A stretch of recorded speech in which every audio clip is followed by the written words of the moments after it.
오늘 말씀은 저희가 계속 에스겔을 봤지만 오늘은 저희가 이제 첫 번째 성찬을 준비하고 있기 때문에 마태복음에서 보시도록 하겠습니다. 마태복음 26장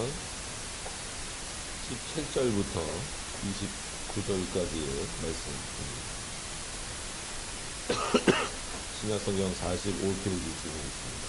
마태복음 26장 17절에서 29절입니다. 제가 봉독해 드리겠습니다. 무교절의 첫날에 제자들이 예수께 나와서 가로되 유월절 잡수실 것을 우리가 어디서 예비하기를 원하시나이까? 가라사대 성한 나무에게 가서 이르되 선생님 말씀이 내 때가 가까웠으니 내 제자들과 함께 유월절을 내 집에서 지키겠다 하라 하시되 제자들이 예수의 시킨 대로 하여 유월절을 예비하였더라. 저물 때에 예수께서 12제자와 함께 앉으셨더니 저희가 먹을 때에 이르시되 내가 진실로 너희에게 이르노니 너희 중에 한 사람이 나를 팔리라 하시니 저희가 심히 근심하여 각각 여짜오되 주여 내니이까? 대답하여 가라사대 나와 함께 그릇에 손을 넣는 자가 그를 팔리라. 인자는 자기에게 대하여 기록된 대로 가거니와 인자를 파는 그 사람에게는 화가 있으리로다.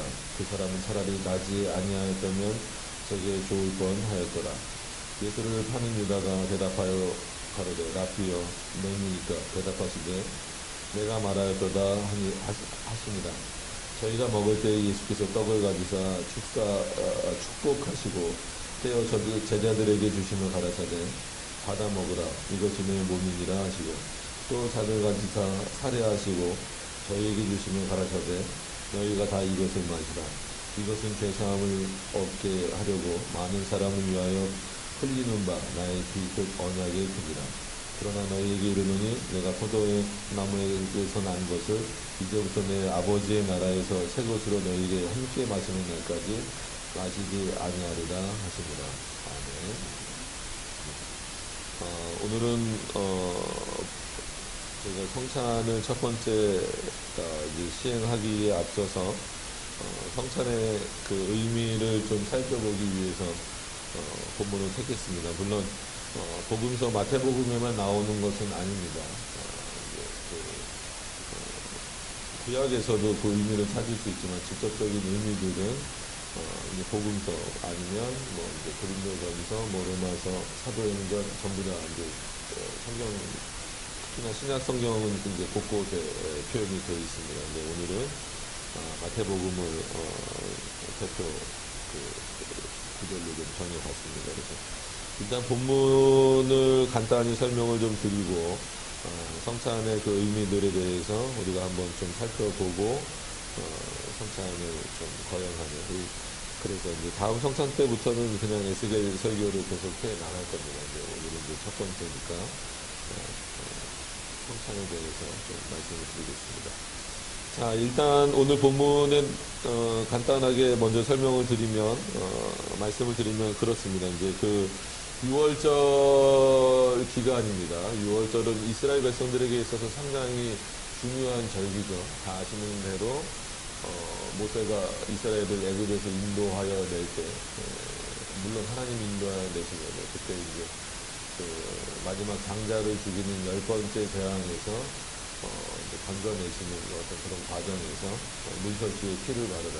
역시 말씀드리지만 문설주의 피가 의미가 있는 것이 아니고 하나님께서 그 집을 넘어가시는 결국은 하나님의 역사가 하나님의 주권적인 역사가 더 큰 의미가 있다라고 하는 겁니다. 그래서 우리가 늘 하나님의 말씀을 대하고 그것을 이제 깨달으려고 할 때 어떤 행위 자체만 가지고 이것은 하나님의 뜻이야. 하나님이 그렇게 하라고 명령하셨어라고 생각하고 다음에도 똑같은 만약에 비슷한 일이 벌어졌을 때 똑같은 일을 행한다면 그것은 하나님의 뜻이 아니거나 오히려 하나님의 뜻을 왜곡하거나 앞서가거나 변형시키게 되는 일이 된다라고 여러 번 말씀을 드렸습니다. 그래서 대표적인 것이 우리가 잘 아는 대로 노뱀 사건이죠. 하나님께서 첫 번째는 그 노뱀을 보면 살도록 하셨지만 두 번째는 오히려 노뱀을 쳐다보는 것에 대해서 그 이상승대로 표현을 하셨습니다. 그만큼 하나님께 늘 물어야 되는 거예요. 똑같은 내용이어도 똑같은 상황이어도 어떻게 해야 됩니까? 라고 물어보는 거죠. 모세조차도 그 일을 제대로 못한 부분이 있었죠. 맨 처음에 물을 달라고 했을 때는 하나님이 명령하셨잖아요. 바위를 쳐서 나오게 하는. 두 번째는 화가 나서 자기가 쳐버리는 거예요.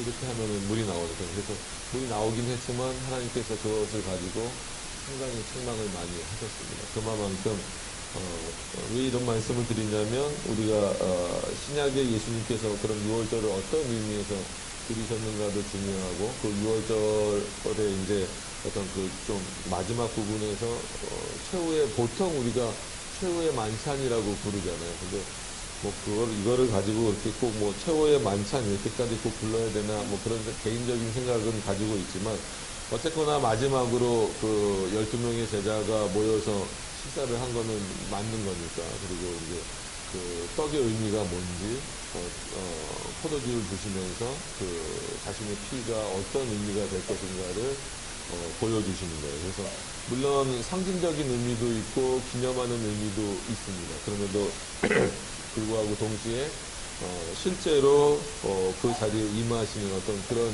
의미가 있기 때문에 그런 앞의 내용들 우리가 실수할 수 있는 부분들을 좀 말씀을 드린 겁니다. 그래서 성찬도 정말 은혜의 어떤 그 자리임에도 불구하고 너무 한국교회는 또 요즘은 안 해요. 1년에 한 뭐 2번 하면 많이 하고 뭐 3-4번 하면 많이 하고 막 이런데 어떤 의미에서는 매주 하는 것이 가장 좋은 겁니다. 근데 또 매주 하다 보면 사람들이 이거를 또 그냥 이것만 하면 뭔가 다 끝난 것처럼. 근데 우리가 오후에 이제 예배 표지에 대해서 소요리 문답 때 살펴보겠지만 이 성찬은 어떤 것과 이어져야 되냐면 물론 사적으로 이어져서도 안 되지만 바른 말씀, 올바른 말씀의 선포와 이어지는 것.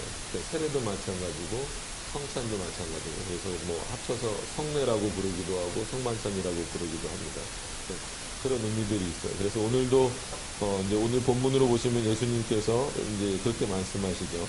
무교절의 첫날에 제자들이 예수께 나와서 가로되 유월절 잡수실 것은 우리가 어디서 예배하기를 원하시나이까 했을 때 18절이 어떻게 보면 하나님의 역사, 예수 그리스도가 하나님이시라는 증거이면서 어떻게 뭐 직접적인 증거가 없지 않습니까? 라고 말하지만 이런 일을 행하실 수 있는 그런 분으로서 그리고 또 하나님이 이미 준비하신 그 어떤 작정과 예정의 그런 의미들을 또 살펴볼 수 있습니다. 보시면 18절에 보시면 가라사대 명령하시는 거예요. 예수님께서. 그런 차원에서 이 성경에서 가라사대라는 의미가 중요하다라고 말씀을 드렸습니다. 성 안에 아모에게 가서 물론 이제 다른 복음서에서는 이 사람의 이름이 이제 언급이 되기는 하죠. 그럼에도 불구하고 아모에게 가라라고 했을 때는 제자들에게는 가는 제자들에게 있어서는 상당히 좀 당황스러울 수 있어요.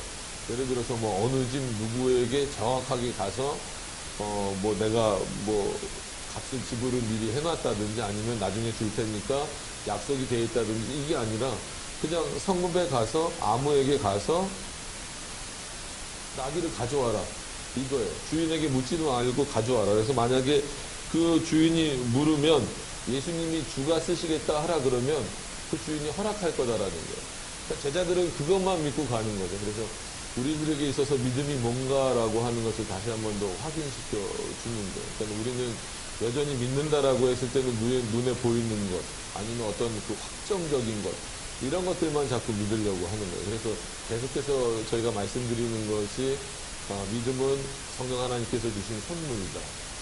물론 어느 정도 지적인 그 수준이 있어야 됨에도 불구하고 그래야 이해를 하니까 하나님의 말씀을 이해하니까 그럼에도 불구하고 하나님이 주신 선물이기 때문에 반대로 우리는 그 하나님이 주신 선물인 믿음을 통하여서 그 하나님을 전적으로 의지하고 신뢰하는 마음을 가지고 있어야 된다라는 거예요.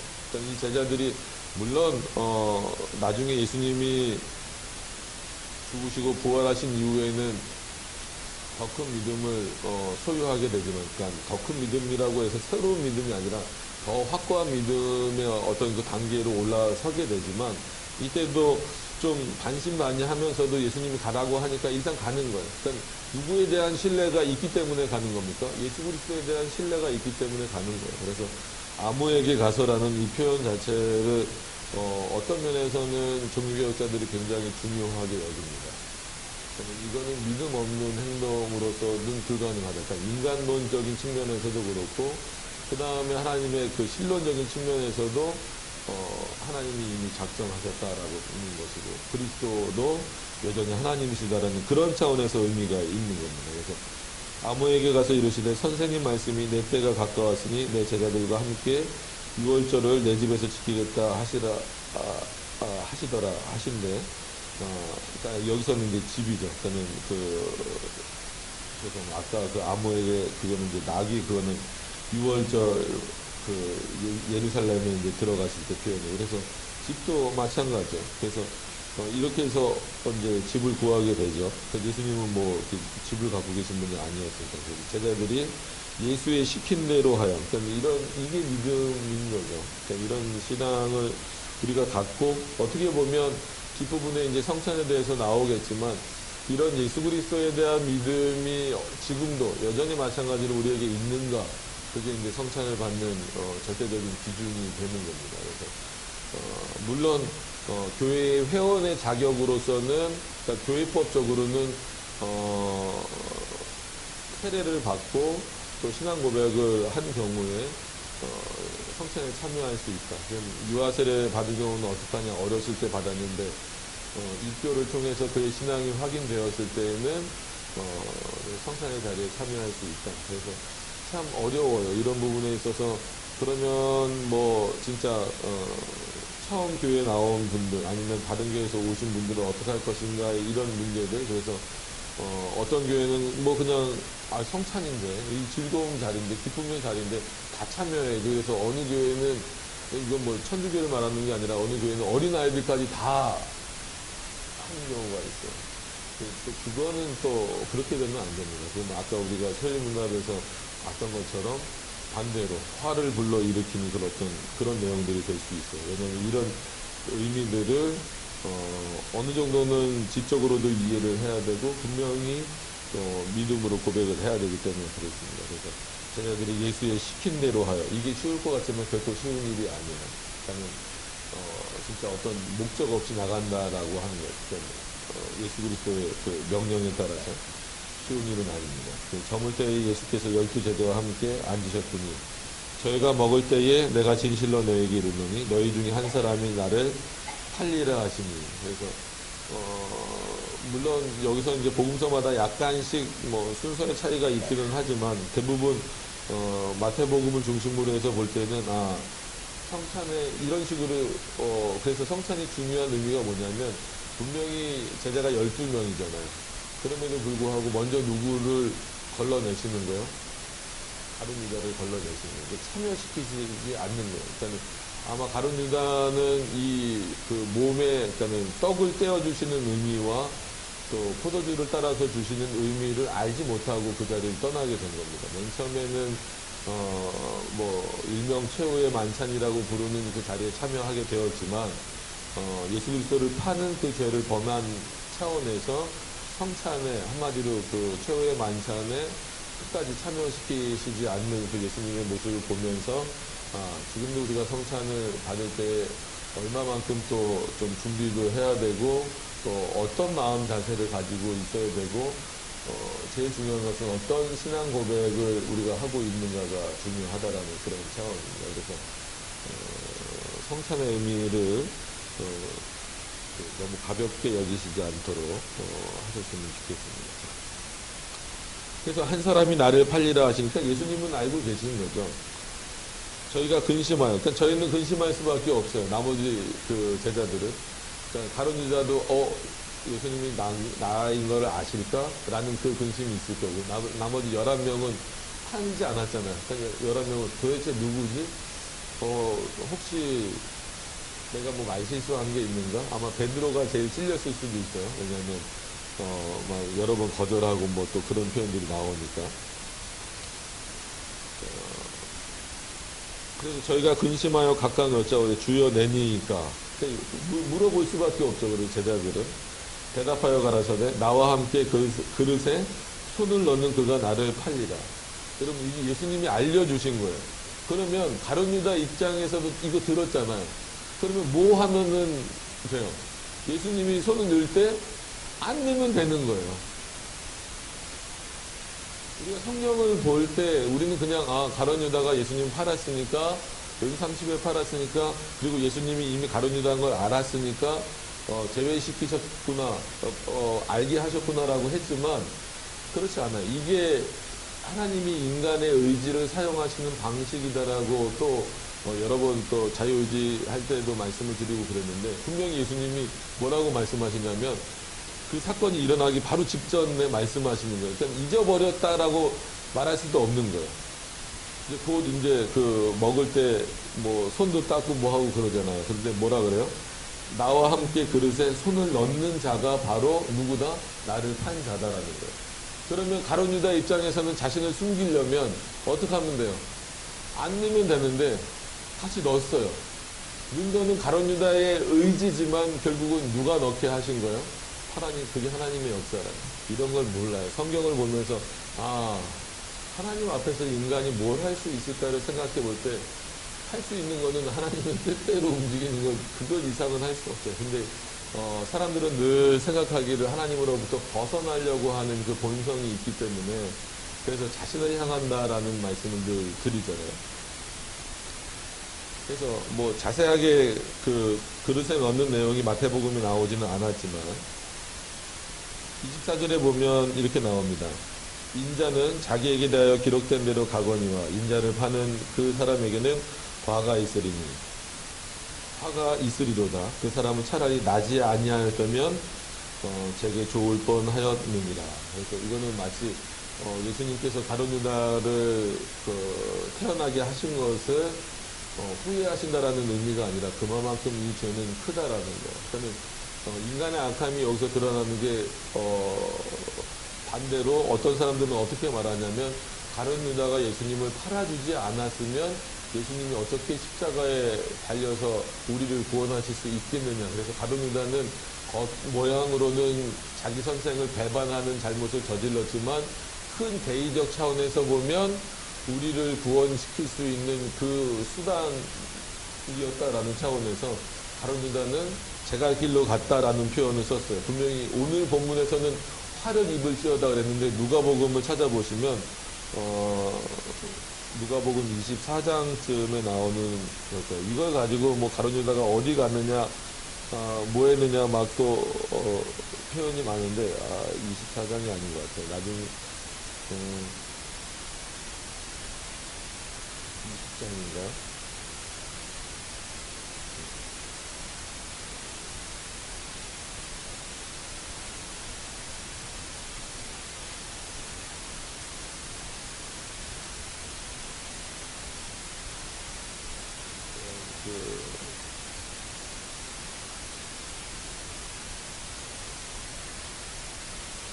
그러니까 이제 예수님이 잡히시고 나서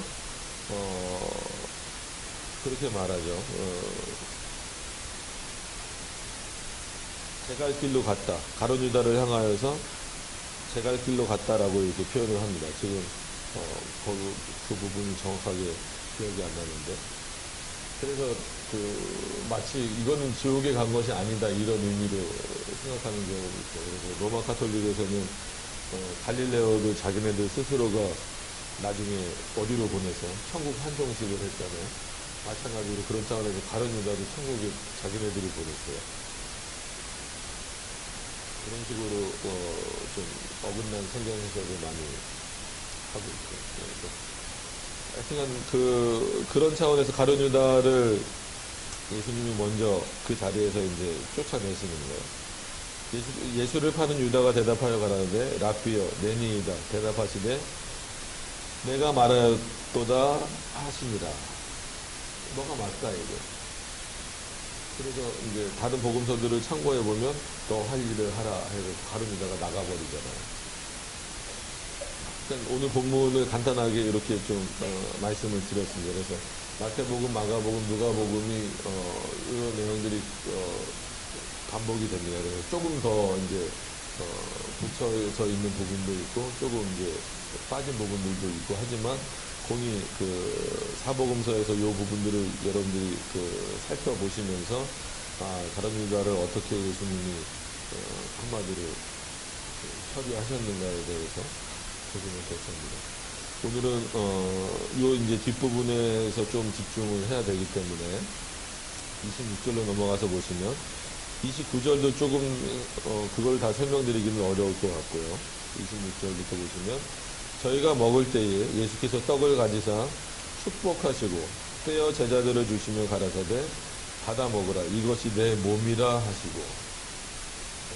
이게 참 중요한 의미면서 여기서 이제 많은 이론들이 나오게 됩니다. 저는 예수님이 이제 지금과 같은 저희면 이제 빵의 개념이 되겠지만 그때는 이제 무교절이니까 무교병을 먹였겠죠. 그래서 예수님이 직접 한 명씩 떼어주시는 거예요. 자기 앞에도 있음에도 불구하고, 그렇잖아요. 예수님 앞에만 음식이 있는 게 아니라, 각자 자기 앞에 다 음식이 있음에도 불구하고, 예수님이, 이 성찬의 의미를 알려주시는 거예요. 그러면 몸과 자신의 몸이 어떤 의미고, 자신의 피가 어떤 의미인지, 그걸 알려주시는 거예요. 그래서 다시 한번 말씀드리지만 예수 그리스도가 십자가에 달려 죽으셨을 때, 예수님의 뭐가 달려 죽으신 거예요? 몸이 달려 죽으신 겁니다. 그래서, 물론 인성이라고 표현할 수도 있지만, 몸이 달려 죽으신 거예요. 그러니까 신성까지 거기다 포함하면 안 됩니다. 그러면은 하나님이 죽으신 게 되고요. 절대 예수님이 십자가에 달려서 죽으셨다라고 했을 때에는 예수 그리스도의 몸이 달리셨다라고 표현을 해야지, 예수 그리스도 전체가 달리셨다라고 말해버리면, 여러 번 말씀드린 것처럼 성부 순환설이 되거든요. 루터 같은 대학자도 그거를 잘 구별을 못해서 그런 표현을 썼잖아요. 나중에 이단들이 그거 잘 갖다 씁니다. 지금도 마찬가지로 많은 성도님들이 이런 구별을 잘 이해하지 못하기 때문에, 십자가에서 죽으신 분은 예수 그리스도 맞죠? 그럼 예수 그리스도의, 예수 그리스도의 누가 어떤 예수 그리스도가 죽으셨습니까? 물어보면 굉장히 당황스러워요. 아니, 예수님이 죽으신 거지. 그 어떤 예수님이라 그러면 뭐라고 대답을? 그러니까 예수님은 어떻게 구별이 됩니까? 신성과 인성으로 구별이 돼요. 그래서 완전하신 하나님, 그리고 완전하신 인간이에요. 혼합도 아니고 섞여 있는 것도 아니고 반반로 나눠져 있는 게 아니에요. 그다음에 또 분위기가 무거워서 반반 치킨처럼 나눠져 있는 것도 아닙니다. 그냥 완전하신 하나님이에요. 이 완전성을 깨버리면 큰일 나요. 완전하신 하나님이 또 완전하신 인간이 된 거예요. 그러니까는 예수님의 인성에는 신적인 요소를 집어넣어서는 안 됩니다.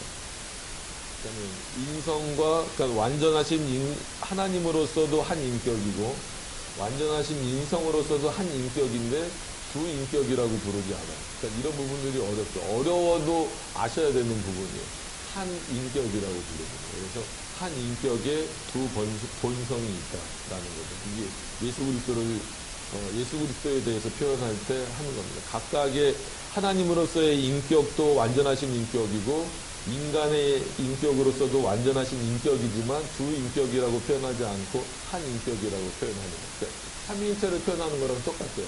성부 하나님도 완전하신 인격이고, 성자도 완전하신 인격이고, 성령도 완전하신 인격이에요. 성령은 무슨 바람처럼 능력처럼 이해하시면 안 됩니다. 그럼에도 불구하고 새 인격이라고 부르지 않고 한 인격이라고 부르는 거예요. 한 인격에 새 위가 있다, 새 위격이 있다라고 우리가 부르는 거죠. 그래서 본체, 본질 이런 표현들을 쓰는 겁니다. 예수 그리스도에 대해서도 마찬가지예요. 하나님으로서도 완전하신 인격이시고, 인간으로서도 완전하신 인격이지만 두 인격이라고 부르지 않고 한 인격에 두 본성이 계신다라는 거예요. 그럼 이 두 본성 중에 십자가에 달리신 본성은 어떤 본성이냐라고 했을 때 신성이 아니라 예수 그리스도의 인성이 달리셨다라는 거예요. 그러니까 성만찬에 참여하려면 이런 기본적인 내용들은 알고 있어야 돼요. 그래서 물어보는 거예요. 신앙 고백을 하거나 성찬을 할 때 솔직한 얘기로는 여러분들 개인마다 아시든 모르든 간에 개인마다 묻고 그것을 믿습니까? 이것에 동의하십니까? 이런 신앙에 이런 신앙을 고백하십니까? 이런 내용을 알고 계십니까? 라고 해서 확인해서 참여하는 게 솔직히 원칙이지만 그렇게까지는 지금 한국교회 상황에서 하기는 조금 어려운 부분이 있어요. 그래서 이 소리문답의 이 경고의 내용을 반대로 경고의 내용을 쉽게 넘기시지 말라는 겁니다. 이런 내용들을 정확하게 우리가 알지 못하고. 그래서 우리는 그냥 보통 예수 그리스도는 십자가에 죽으신 분 맞아요. 맞는데 예수 그리스도의 어느 부분이라고 말하기는 그렇고 두 본성 중에 어디가 십자가에 달리셨느냐라고 했을 때는 인성. 그래야 성찬의 의미가 성립이 되는 거예요. 그러니까 이 떡이 내 몸이라. 왜냐하면 몸이 십자가에 달리신 거니까. 거기서 예수님이 이미 성경에서 말씀을 이렇게 하고 계신데 많은 사람들이 예수님의 신성도 마치 하나님 되심으로써도 십자가에 달리신 것처럼 오해를 해요. 그러면은 성찬이 의미가 없어져 버리는 거예요. 이런 부분들을 여러분들이 인식을 좀 하셔야 됩니다. 그래서 분명하게 뭐라고 말씀하시냐면 떡을 떼어 주시면서 자기가 갖고 계신 떡을 주시는 거예요. 이건 더 먹으라고 주시는 의미가 아니에요. 나중에 이제 성찬이지만 본인의 죽으심의 의미를 더 분명하게 드러내시기 위해서 본인이 갖고 계셨던 떡을 나눠주시는 거예요. 나눠주시면서 이거를 먹으라. 뭐라고요? 내 몸이라. 그럼 어떡하라는 거예요? 이 몸이 진정한 우리의 양식이다라는 거죠. 그리고 우리를 살리는 어떤 그 내용이 있고 그런 부분들을 여러분들이 기억을 하셨으면 좋겠습니다. 그리고 또 잔을 가지사 살해하시고, 그러니까 각자 다 잔이 있음에도 불구하고 예수님이 또 포도주를 따라 주시는 거예요. 또 잔을 가지사 살해하시고 저희에게 주시며 가라사대 너희가 다 이것을 마시라. 그러니까 이 몸과 떨어질 수 없는 거죠. 몸이 죽다 보면 예수님은 어떻게 죽으셨어요? 이제 구약의 예언처럼 다리가 꺾이지 않고 그렇게 죽으셨지만 피는 다 흘리셨잖아요. 물과 피를 다 흘리셨다라는 건 그만큼 몸 안에 아무것도 안 남아있어요. 사람이, 어른은 성인 같은 경우는 70%가 물로 되어 있잖아요. 그러니까 또 피는, 남성, 여성이 좀 다르지만 남성 같은 경우는 5리터 정도잖아요. 그럼 엄청 피가 많을 것 같은데 5리터면은 여러분, 예를 들어서 1리터짜리 병으로 하면 5병이면은 끝나요. 그래서 이 피가 그렇게 많지 않아요. 생각보다 많지 않아요. 그래서, 병원 가서 이렇게 좀 잘못되는 경우 이렇게 보면, 과다출혈로 죽었습니다. 이런 표현을 하는 게 벌써 한 2리터 정도만 만약에 피를 흘려도 상당히 심장이나 뇌나 이런데 직접적인 충격이 없다 할지라도 2리터 정도 이상만 만약에 피를 흘려도 성인 기준입니다. 어린아이들은 더 작죠. 3리터 이 정도밖에 안 되니까. 2리터 정도만 피를 흘려도 아주 생명에 상당히 위협을 가하는데 거의 5리터 정도의 피가 다 빠져나왔다라고 보시면 됩니다. 옆으로 창을 찔렀다라는 그 의미 자체에서. 그건 이제 부연 설명이고 더 중요한 거는 그거보다도 또 잔을 가지사 살해하시고 저희에게 주시면 가라사대 너희가 다 이것을 마시라. 다 이것을 마시라요. 근데 천주교는 지금 줍니까 안 줍니까? 안 줘요. 이게 왜 그럽니까? 나중에 설명드리겠지만 화채설 때문에 안 주는 거예요. 그 화채설의 의미를 설명을 드릴게요. 근데 분명히 예수님은 뭐라고 그러냐면 다 마시라요. 너희가 다 마시라. 그러니까 구별하지 말고 사제랑 일반 성도랑 구별하지 말고 다 마시라는 거예요. 근데 천주교는 그렇게 구별해요. 근데 그들의 이론으로서는 구별을 안 할 수가 없어요. 그래서 안 주는 거예요. 왜냐하면 왜 그래야 되냐면 이것은 죄사함을 얻게 하려고 많은 사람을 위하여 흘리는 바 나의 피 곧 언약의 피니라. 그래서 우리는 언약 백성이잖아요. 그러니까 특히나 영적인 이스라엘이라고 했을 때에는 하나님이 구약에 마치 민족적인 이스라엘과 맺은 그 언약의 내용처럼 보이지만 거기에는 실제적인 대상은 누구냐면 창세전에 택하신 하나님의 백성들이에요. 그래서 다시 한 번 더 언약의 내용을 말씀드리면 나는 너의 하나님이 되고 너희는 나의 백성이 된다. 이거는 거의 외우셔야 돼요. 그래서 예전 청년부를 이렇게 했을 때 그런 언약의 내용들을 좀 기억하자 그랬더니 청년부 잠바를 만들고 싶대요. 그래서 만들어라 그럼 니들이 돈 내서 만들어라. 그래서 만들었어요. 만들었는데 야 한글로 쓰면 사람들이 보고 전도도 되고 좋잖아요. 헬라어로 써달래. 달랐다고. 헬라어로 이렇게 본문을 찾아서 줘서 헬라어로 박혀 있어요. 저도 하나 갖고 있는데 굉장히 언약의 내용이에요. 나는 너희 하나님이 되고 너희는 나의 백성이 된다. 그러니까 뭐를 안 마시면 이런 의미가 없다는 거예요. 성찬에서 이 포도주를 마시지 않으면 이 언약을 너희 스스로가 거절하는 것이 된다라는 거예요. 그런 차원에서 우리는 반드시 성찬에 참여해야 됩니다. 그러니까 반드시 성찬에 참여해야 된다라고 우리가 말씀을 드리는 이유는 이 언약과 연결되어 있기 때문에 그래요. 이 언약은 또 하나님의 작정과 예정을 연결해서 이해를 하셔야 됩니다. 우리는 언약론자는 아니기 때문에 그거를 다 설명드리기는 시간적인 제약이 있어서 그렇습니다. 그래서 차차 성찬에 대해서도 이제 몇 번 이제 또 나오니까 그 뒤에 또 말씀을 드릴게요.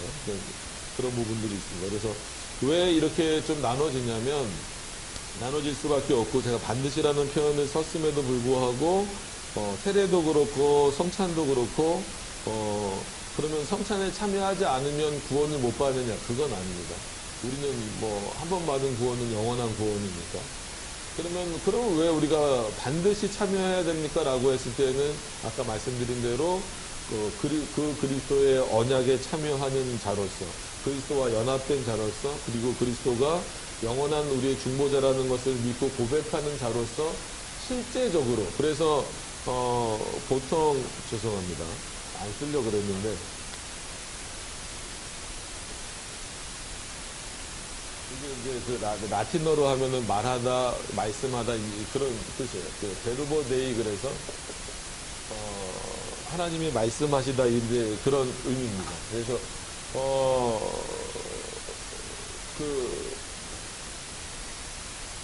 이건 띄워버리고 설교는 어떻게 보면 보이는 말씀이라기보다는 여러분들 귀로 듣는 말씀이잖아요. 그렇게 귀로 말씀을 들었으면 보이는 말씀을 먹어라. 그러니까 예수님이 그러니까 이 최후의 만찬 자리에 불러서 여기 다 기록되진 않았지만 뭐 하셨겠어요? 나 이제 곧 죽을 거야. 어떡하지? 나 이거 무서운데? 십자가에 달리는 거 무서운데? 이런 얘기 하셨을까요? 아니죠. 이때도 여전히 뭘 전하셨을까요? 하나님의 말씀을 전하셨을 거란 말이에요.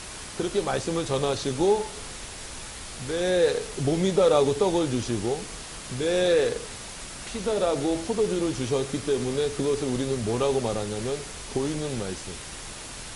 그래서 인비저블 하면 이제 안 보이는 거잖아요. 비저블 하면 이제 보이는 말씀.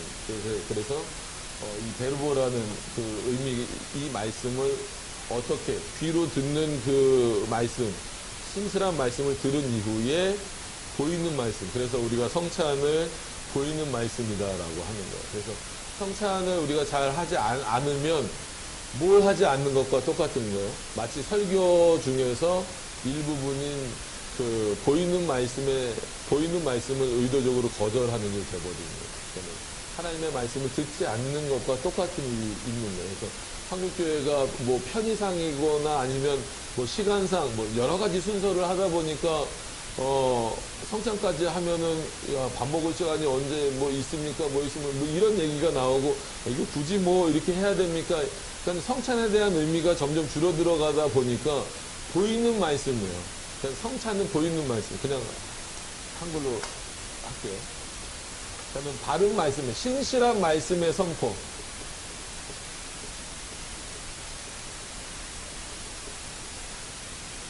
웬만하면 안 쓰려고 그랬는데 죄송합니다. 오늘은 이렇게만 쓸게요. 더 있지만 성만찬이니까 뭐 이거는 이제 세례도 여기에 포함됩니다. 그 다음에 보이는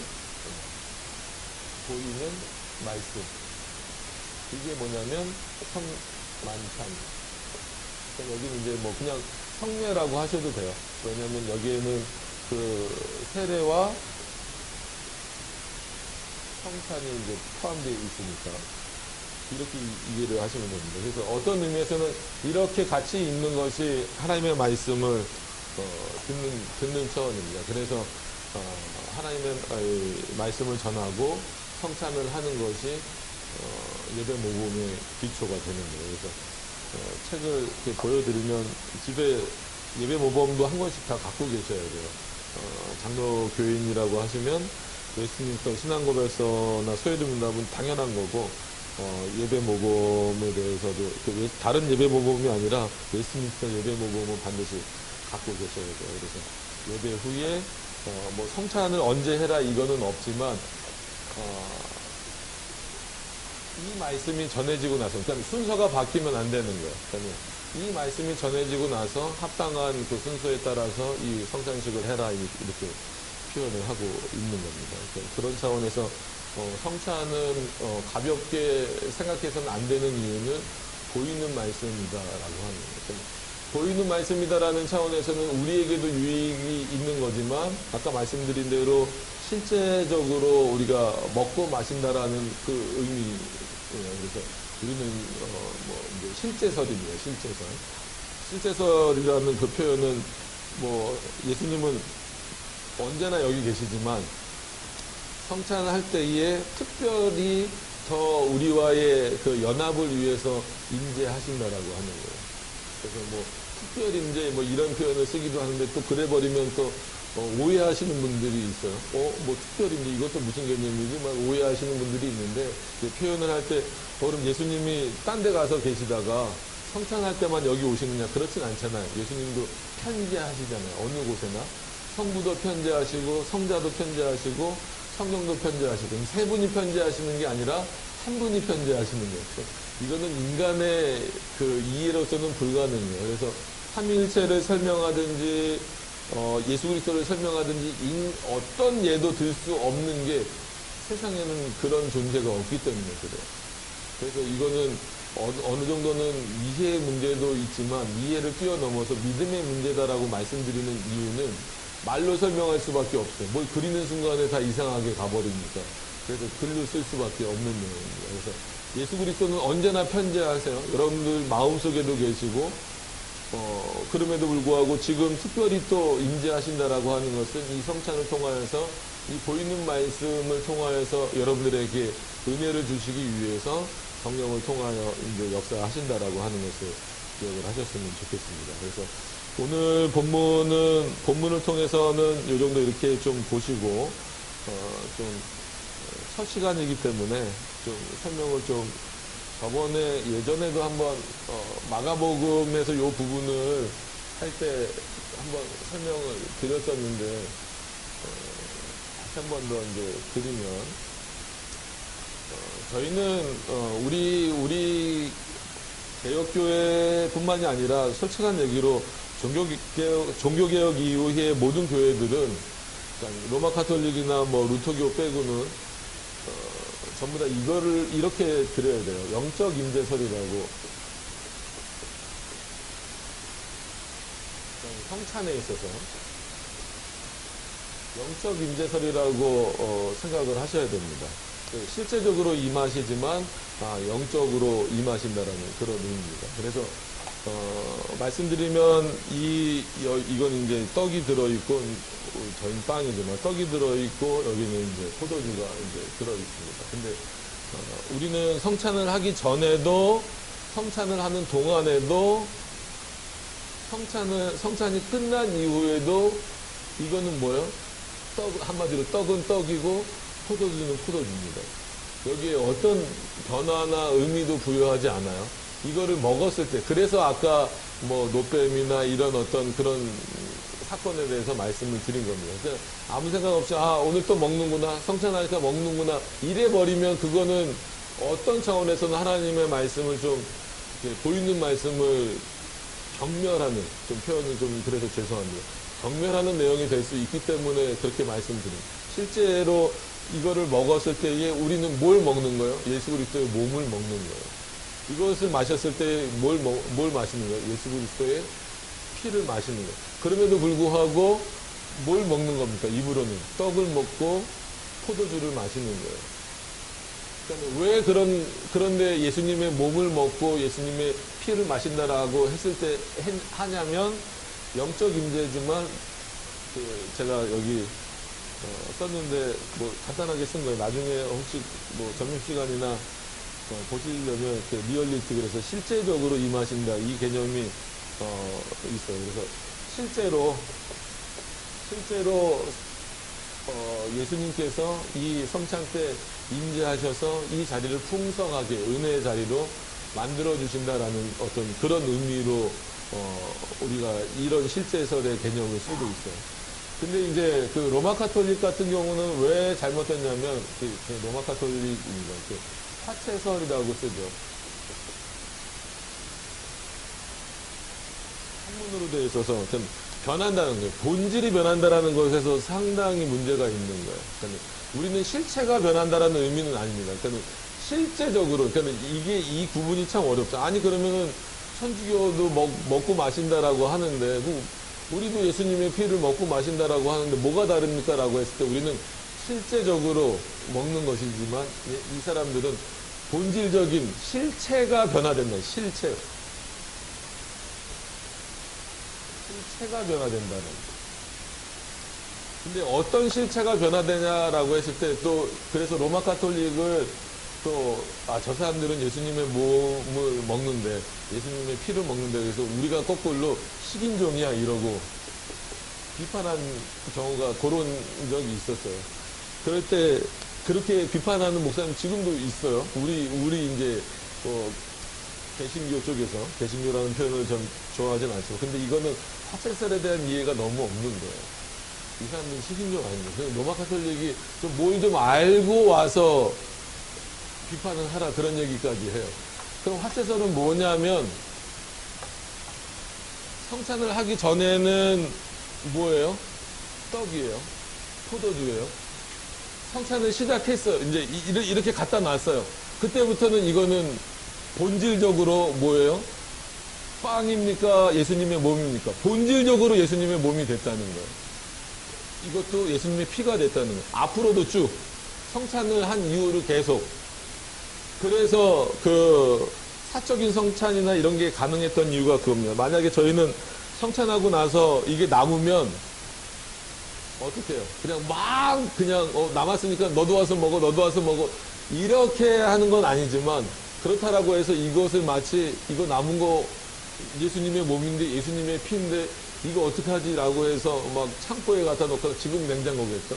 냉장고에 갖다 놓거나 그렇게 하지 않아요. 그래서 칼빈이 이 천주교의 화채설을 비판할 때 뭐라고 비판했냐면 그 유명한 비판입니다. 너희는 어떻게 예수님의 몸과 피를 그때는 아무리 잘 전화도 창고잖아요. 나무로 짓는 창고잖아요. 그러면 아무리 잘 해놔도 거기 뭐가 들어올 수밖에 없습니까? 대표적으로 쥐가 들어올 수밖에 없죠. 너희는 어떻게 예수님의 몸과 피를 쥐의 먹잇거리로 만들어버리냐. 너네만큼 예수님의 몸과 피를 아주 뭐라 그러죠? 아무렇게나 하찮게 만들어버리는 존재가 어디 있느냐라고 비판을 한 거예요. 저는 그럼에도 불구하고 이게 이제 어렵습니다. 이 실체적 변화면서 이 눈에 보여지는 그냥 뭐 성경의 표현대로 떡과 포도주의 요거의 본질은 이거 일단 떡이라는 본질, 포도주라는 본질은 변할까요? 안 변할까요? 안 변한다라는 거예요. 이게 안 변하는데 잘못 이해하면 이게 변한다라고 생각을 하니까 식인종이라고 해버리는 거예요. 그러니까 뭘 좀 알고 오라는 거예요. 우리 보러. 그래서 저희도 답답해요. 이거 다 신학교에서 배우는 건데 목사님들이 그 시간에 깜빡 조셨는지 이거를 실제적 변화로 보는 경우가 있어요. 그냥 실체가 변화되는 건 맞아요. 근데 먹을 때도 떡이라고 하는 본질은 안 바뀌어요. 포도주라고 하는 본질도 안 바뀌어요. 그런데 실체는 바뀐다는 거예요. 무슨 말인지 어려우시죠? 이렇게 어렵게 해놨어요. 그러니까 떡은 떡인데 이제 더 이상 떡이 아니라 뭐예요? 우리 눈에 보이는 본질로서는 떡인데 실제로 그 안에 구성하고 있는 것은 뭘로 바뀌었다라는 거예요. 예수님 몸을. 그래서 우리가 여러분 예를 들어 드리면 갈아타는 역 요즘에 많이 생기죠. 환승역, 우리나라 말로 하면 환승역이지만 가끔 이제 뭐 영어로도 나오고 그랬을 때 뭐라 그래요? 어떤 역입니까? 트랜스퍼 이런 표현을 많이 쓰잖아요. 이번 역은 갈아타는 역입니다. 라고 해서 트랜스퍼. 그래서 수브스탄티아예요. 그러니까 이 본질은 바뀌지 않았는데 수브스탄티아라는 게 실체라는 거거든요. 이 실체가 바뀌었다라는 거예요. 변화됐다라는 거예요. 트랜스 됐다는 거예요. 한마디로. 그게 화채설입니다. 그래서 이 사람들은 실제적으로 그런 차원에서 우리와 다르게 실체적으로 예수님의 변화된 몸과 변화된 피를 먹는 거예요. 그러나 눈에 보이는 본질로서는 여전히 뭐예요? 떡과 포도주입니다. 근데 그 이후로도 성찬식이 끝난 이후로도 이 의미가 바뀌어요, 안 바뀌어요? 안 바뀌고 계속 가요. 그래서 만약에 우리가 천주교라고 하면은 이거 끝나고 남으면 이거는 함부로 먹으면 됩니까? 안 됩니까? 안 돼요. 왜요? 뭘로 바뀌었기 때문에. 예수님의 몸과 피로 바뀌었기 때문에. 그래서 분명히 아까 성경 본문에서는 내 잔을 다 마시라고 했는데 안 주는 이유가 뭐냐면 한마디로 이 빵은 먹다가 천주교는 비스켓 같은 거 이렇게 입에 넣어주잖아요. 씹어 먹으면 안 됩니다. 예수님의 몸을 어떻게 씹어요? 녹여야지. 그리고 그거는 이렇게 먹어보시면 알겠죠. 그건 뭐 일부러 먹으실 필요는 없지만 먹어보시면 알겠지만 그냥 먹으면 슬슬 녹게 돼 있어요. 씹을 저기도 없어요. 근데 잔은 이거 만약에 떨어뜨렸다 그러면 그건 어떻게 해요? 주워서라도 먹을 수 있잖아요. 떨어뜨리면 큰일 나지만 만약에 떨어뜨린다고 하면. 근데 이 포도주는 어떻게 해요? 피로 바뀐 거예요. 그러니까 포도주라는 본질은 안 바뀌었지만 그 포도주를 구성하고 있는 내용적인 면에서는 뭐로 바뀐 거예요? 피로 바뀐 거예요. 그렇기 때문에 이거를 성도들에게 주다가 흘려버리면 뭐를 흘린 거나 똑같은 거예요. 예수님의 피를 흘린 거랑 똑같은 거예요. 그런 일이 몇 번 반복이 되다 보니까 자기네들 제가 여기다 써놓은 거에 표현이 되어 있지만 그 공의의 회의들이 있어요. 그때부터는 어느 회의에서부터는 주지 말자.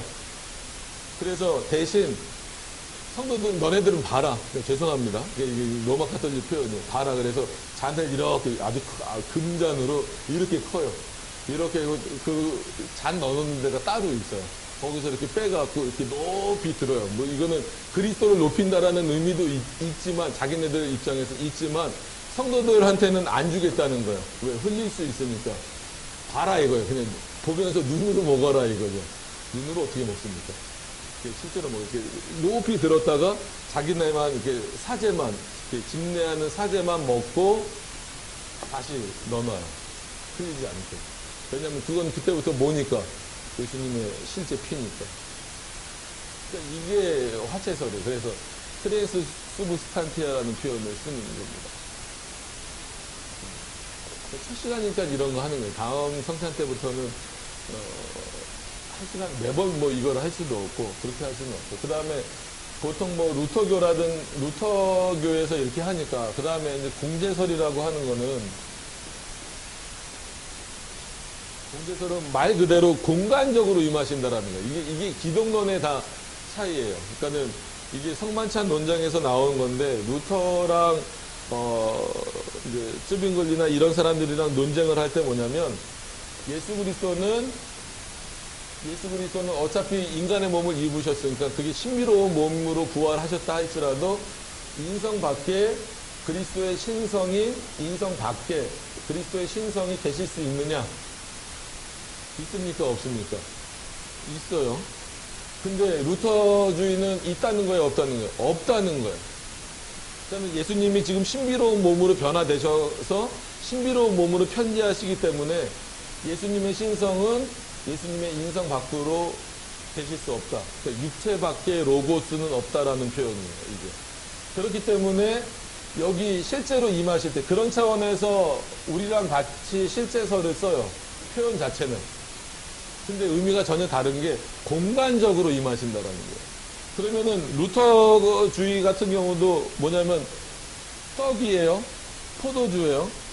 근데 할 때 어떻게 임하시냐면 예수님의 몸을 먹는다. 그 다음에 예수님의 피를 마신다라는 건 똑같지만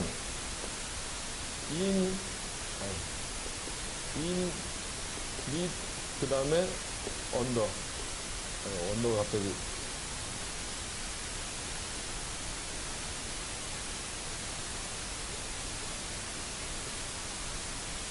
이렇게 임한다라는 거예요. 그러니까 이게 이제 떡이라면은 안에도 들어올 수 있고 그러니까 떡 위에, 떡 아래, 떡 옆에 공간적으로 떡을 둘러싼다는 거예요. 예수님이 신성과 인성이 분리될 수 없으니까. 그러니까 우리도 신성과 인성이 분리되지 않는다라고 말하지만 신성이 인성 안에 갇혀버린다라는 거예요. 그러니까 인성 없이 신성이 현재할 수 없다. 이런 어떤 그런 개념이죠. 그러니까 육체밖에 로고스는 없다. 이런 개념을 표현하고 있기 때문에 이게 공제설이에요. 그러니까 포도주도 뭐 이거 잔이라고 이렇게 하면은 이 잔 옆에, 잔 위에, 잔 옆에 둘러싸고 있는 거예요. 그러니까 어떤 의미에서 결과적으로는 화채설하고 연결이 되죠.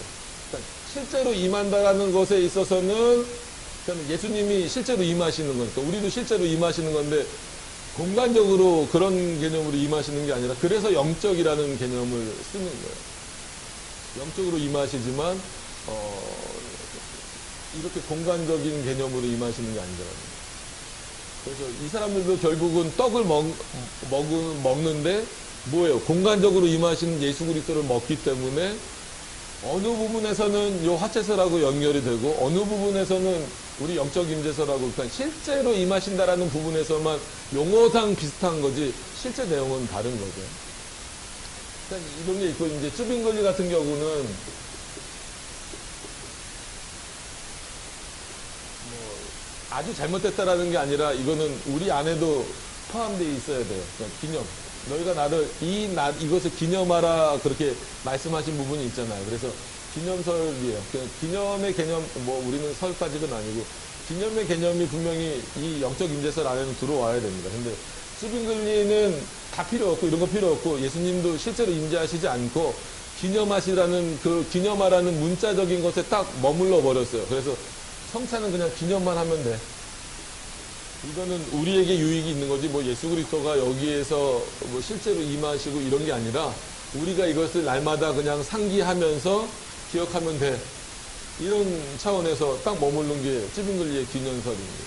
그래서 뭐 쯔빙글리는 이제 우리 개혁파 라인이기 때문에 이 부분이 좀 아쉬운 부분이죠. 근데 이제 영적 임재설 안에는 당연히 기념하는 부분도 포함이 되어져 있는 거죠. 그래서 화채설하고 공제설 뭐 대충 지금 이거를 벗어나는 거는 뭐 아예 뭐 진짜 자기 마음대로 하는 거고 하여튼 교회사적으로 봤을 때 그러니까 이것도 솔직히 잘못된 거죠.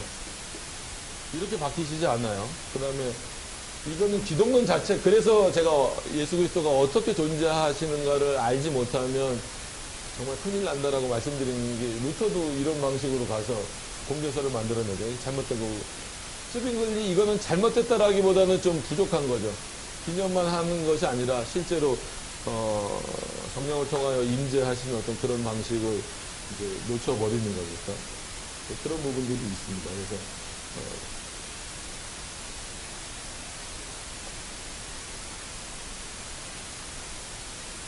이렇게 정리를 했으니까 한번 좀 이 부분에 대해서 제 말인지 아니면 종교개혁자들이나 앞에서도 그렇게 다 말을 했는지 읽어드릴게요. 이건 아까 제가 쓴 글이라고 말씀을 드려서 제가 쓴 글은 잘 안 보여드리는데 부끄러워서 안 보여드린다. 하여튼 읽어드릴게요. 로마 카톨릭이 주장하는 화채설은 무엇인가? 화채설의 근거는 그리스도의 몸이 떡 속에 쌓여 사람의 입으로부터 위로 옮겨진다는 것이다. 이게 로마 카톨릭 얘기 그대로 옮겨온 거예요.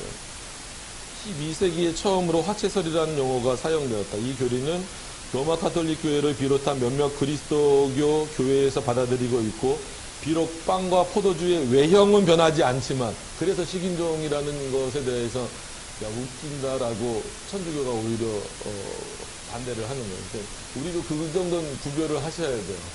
그러니까 로마 가톨릭을 제가 변증하는 게 아니라 본질에 있어, 그냥 빵과 포도주라는 본질에 있어서는 안 바뀌는데 내용의 본질이 바뀌니까, 우리 가시적 눈의 본질은 안 바뀌는데 내용의 본질은 바뀌는 거예요.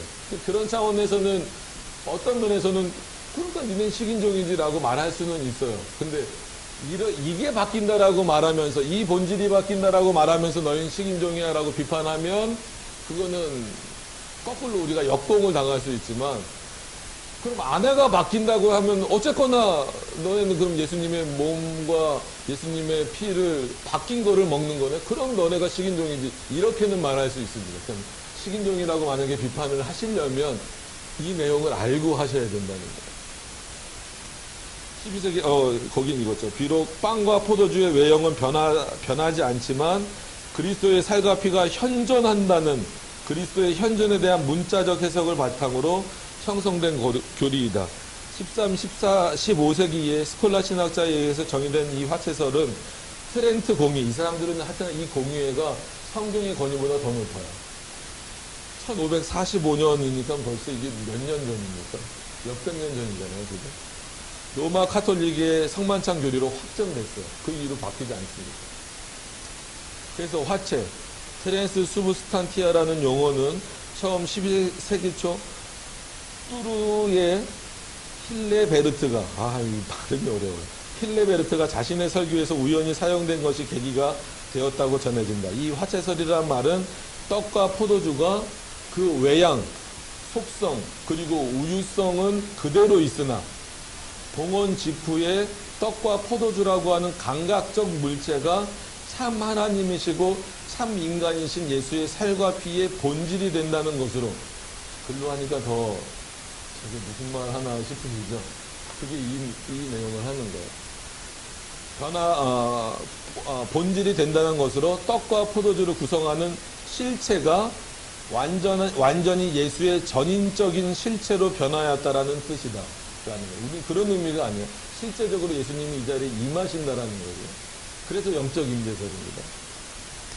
즉 떡의 전 본질이 그리스도 우리 주님의 살의 본질로 변하고, 포도주의 전 본질이 그의 피의 본질로 변화한다라고 주장하고 있다라고 하는 겁니다.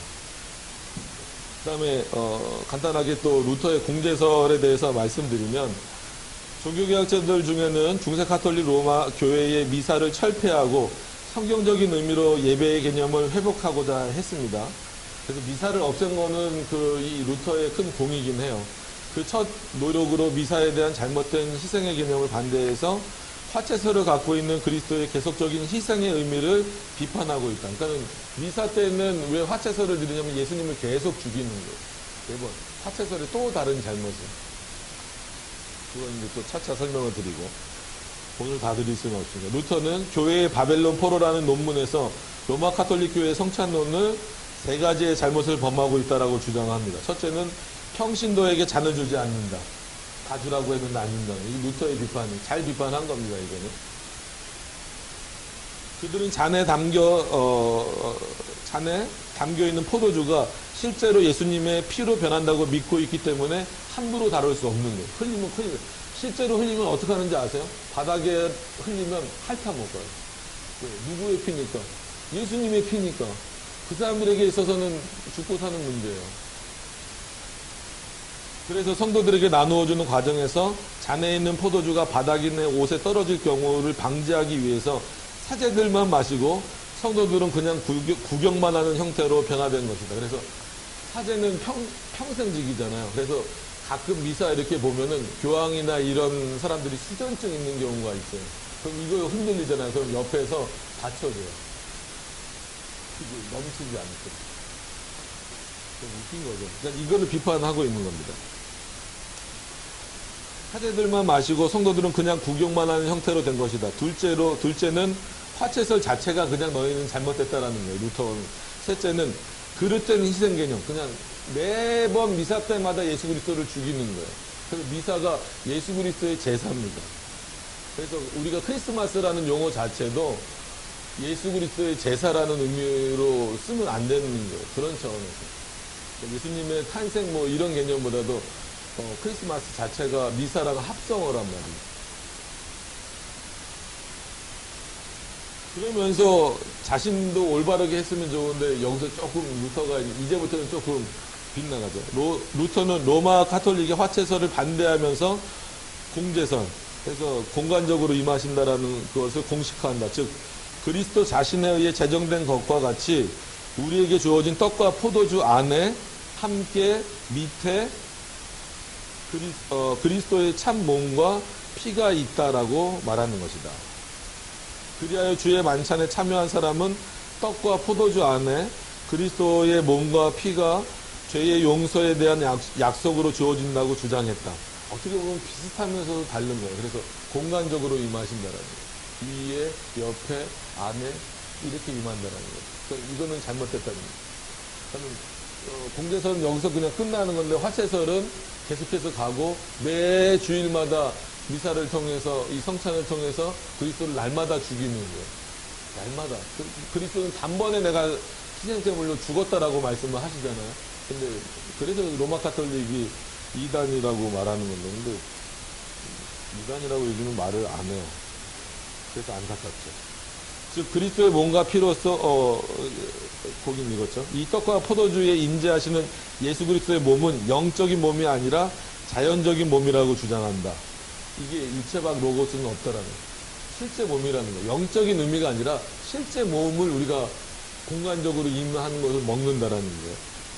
우리는 떡과 포도주 안에 있는 예수 그리스도의 자연적인 몸을 받아 먹고 마심으로 예수 그리스도의 영적인 몸 곧 그리스도께서 머리 되시고 몸이 되시는 교회에 참여하게 된다. 성찬의 요소와 그리스도의 몸이 결합되어 있음을 강조하는 루터의 이러한 주장은 특히 떡과 포도주는 단순한 물질에 지나지 않는다는 쯔빙글리로부터 강한 반발을 받는데, 이에 대해 떡과 포도주 안에 어떻게 그리스도가 있을 수 있는가를 묻지 말고 단순히 믿으면 된다. 루터가 그렇게 말한 거예요. 믿어라 이거. 여기 어떻게 이 떡과 포도주 안에 예수님이 들어갈 수 있느냐? 믿으라는 거예요. 따지지 말고 믿으라는 거예요. 이게 루터의 주장이에요. 뭐 이걸 다 읽어드릴 수는 없고 기념서로 그냥 넘어가고 저희가 이제 해야 되는 영적 임재설만 하고 좀 오늘은 말씀을 마치도록 하겠습니다. 자, 칼빈의 성찬론에서 중심은 그리스도의 실제적인 임재에 있다. 그러니까 루터처럼 실제로 임하는 건 맞아요. 근데 뭐 밑에 막 들러붙고 안에 임하고 막 옆에 들러붙고 이렇게 하는 건 아닙니다. 성찬을 통하여 그리스도의 살과 피가 만져지듯 보여지듯 제시된다라는 거예요. 그러니까 그 의미를 기억하라는 거죠. 그리스도께서 단회적으로 우리의 구속과 구원을 위하여 주어지지 않았다면 이 떡과 포도주는 아무런 의미가 없다. 그러니까 화채설이 얘기하는 것과는 전혀 다른 거죠. 우리는 단회적으로 그리스도가 우리를 위해서 죽으셨다라는 것을 믿기 때문에 오히려 이 성찬에 참여하는 거고, 로마 카톨릭은 매 미사 때마다 예수 그리스도가 죽어야 된다라는 의미로 여기에 참여하는 거예요. 의미가 전혀 다른 겁니다.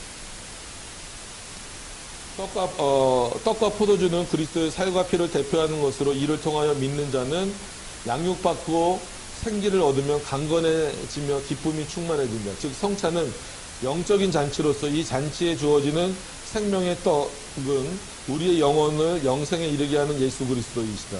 세례가 하나님의 말씀에 의해서 의하여 중생의 삶을 확증한다면 성찬은 이 새로운 삶을 영위하게 하는 것이다. 그래서 세례 이후에 이 성찬에 참여하도록 하는 거예요. 칼빈의 성찬론은 로마 카톨릭의 화채설과 같은 물질적인 실제론, 이런 차원에서 리얼리즘은 아니라는 거예요. 아니요. 쯔빙글리와 같은 상징주의 혹은 기념설도 아니다. 그리스도의 영적인 임재, 그리스도와의 영적인 교제와 영적인 연합이 일어난다는 영적 임재설이라는 거예요. 그런 차원에서 우리가 성찬을 보이는 말씀으로 참여하는 거예요. 여기서 뭐 나중에 이제 떡과 포도주를 드실 때 뭐 특별한 일이 여러분들에게 일어나지 않는다라고 해서 뭐 아무 일도 안 일어나네? 그게 정상입니다. 오히려 뭘 기억하는 거예요? 이걸 받음으로 통하여서 다시 한 번 더 그리스도와 내가 연합되었고 내가 그로 말미암아 구원받았고 또 우리의 영원한 중보자 되시고 교회의 머리가 되신다라는 것을 확인하는 거예요. 내 스스로가 확인하면서 내 신자 그런 것들을 매번 성찬 때마다 확인하니까 내 신앙이 어떻게 될 수밖에 없어요. 한 단계 한 단계 성장해 나갈 수밖에 없습니다. 그런 의미에서 이 성찬이 우리에게서는 반드시 받아야 되는 거예요. 그러니까 반대적인 의미로 반드시 성찬에 참여해야만 구원받는다 그런 의미는 아닙니다. 우리의 신앙의 성장 그리고 그리스도와의 이런 어떤 그 연합의 의미를 영적인 연합의 의미를 실제적으로 경험하기 위해서 반드시 우리가 참여하라는 거예요. 그런 차원에서 성찬을 받을 준비가 안 돼 있으면 아직 내가 세례를 받았다 할지라도 그런 신앙 고백이 부족하다고 한다면 아니면 그래서 예배 모범에도 나왔지만 성찬은 사전에 공지하라 이거 이번 주 성찬이 있습니다. 그럼 최소한 그 일주일만큼이라도 자신의 삶을 하나님 앞에 바르게 살고 오도록 하는 거예요. 그러지 못했을 때는 앞에서 목사가 확인할 수는 없잖아요. 그래서 말로써 그러지 못한 분들은 참여하지 않으시는 게 않으셔도 됩니다. 하지만 그 소요리 문답이나 이런 부분에 보면 안 하는 게 오히려 더 그건 유익한 거다. 오히려 하는 거는 그렇게 한마디로 하나님의 말씀대로 살지도 않고 일주일을 보내고 성찬에 참여하는 것은 오히려 그건 하나님의 말씀을 이렇게 그릇되게 범하는 범죄의 어떤 그 길이다라고까지 표현을 하는 거죠. 성찬이 그런 의미에서 중요해요. 그래서 매주 성찬을 반복하면 어떤 유익이 있겠어요? 매주마다 성찬이 있구나 하면서 그 성찬식만 중요하게 여기는 것이 아니라 일상생활 속에서도 어떻게 내가 그리스도인답게 살아야 되겠는가를 늘 생각하면서 살게 될 수밖에 없는 거죠. 그런 차원에서 이제 뒷부분만 좀 또 읽어드리면 그에 의해서 성찬의 요소에는 세 가지가 있다. 첫째는 표지와 의의는 그리스도의 약속이다. 아까 이제 언약의 피다라고 말씀하셨잖아요. 그 언약을 다시 확인하시길 바랍니다. 오늘 성찬을 참여하시면서. 둘째는 실체로서 그리스도와 그의 십자가의 순환 죽음과 부활이다. 이것을 믿는 고백이 있어야 된다는 거고. 셋째는 효력. 우리 보통 이제 이펙티오라고 써요. 곧 의와 성화와 영생과 그리스도 안에서 우리가 얻게 되는 축복이다. 성찬에서 그리스도의 실체 없이는 효능이 없다라는 거예요. 그러니까 실체가 임하신다는 거죠. 그에 의하면 성찬의 신비는 두 가지다. 첫째는 우리의 연약성 때문에 불가시적인 것을 우리 눈에 보이도록 우리 앞에 표현하는 물질적인 표지, 이겁니다. 물질적인 표지. 둘째로는 이 상징들 자체에 의해서 표현하는 영적인 진리. 그래서 영적으로 임하시는, 실제 여기 뭐 들러붙고 계신 게 아니에요.